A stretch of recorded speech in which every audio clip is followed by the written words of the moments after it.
Hey everyone, I'm Felipe Schmidt.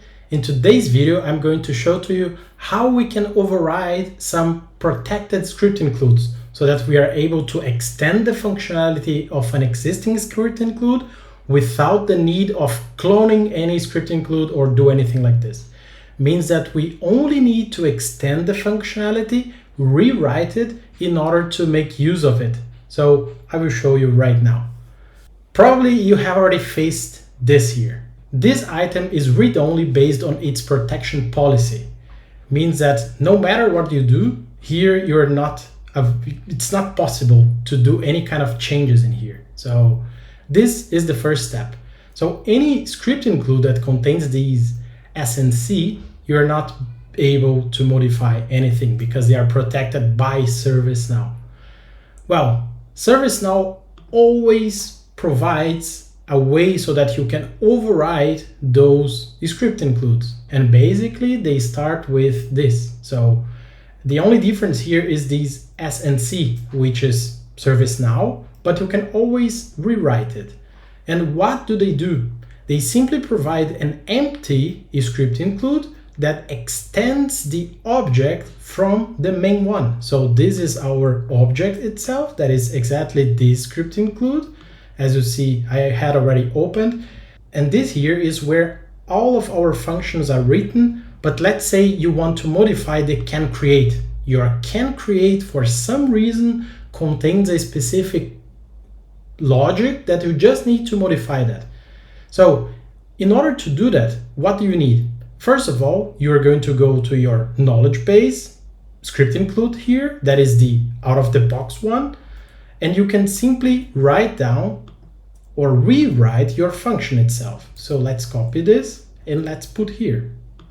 Before I save, we are going to test something very quickly.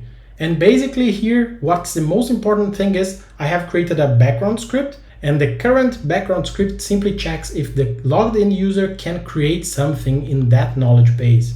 So if I run here, I'm going to receive a true.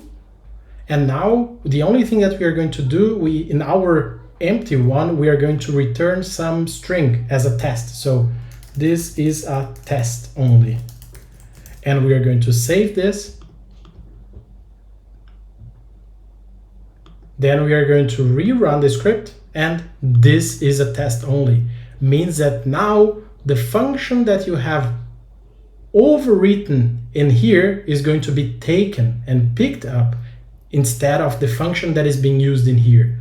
And with that, sometimes this is very useful whenever you need to change some small logics to apply to the customer requirements. And this is how you can do that without the need of cloning everything. You can imagine that sometimes you have so many scripts or business rules that are calling this.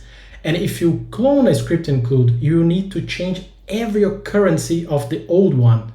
And this is not needed anymore because you can simply extend this here. And that's how you can do that.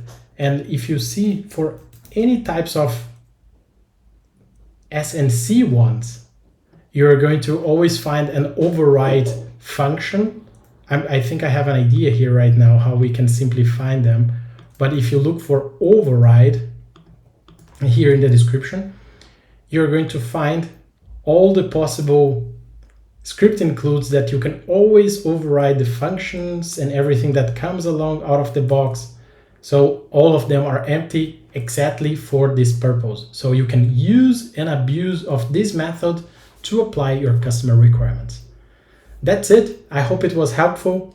Hope you enjoyed the video. If you have any comments or suggestions or anything, please let us know in the comments down below. Don't forget to subscribe to the channel, like the video, and see you next time.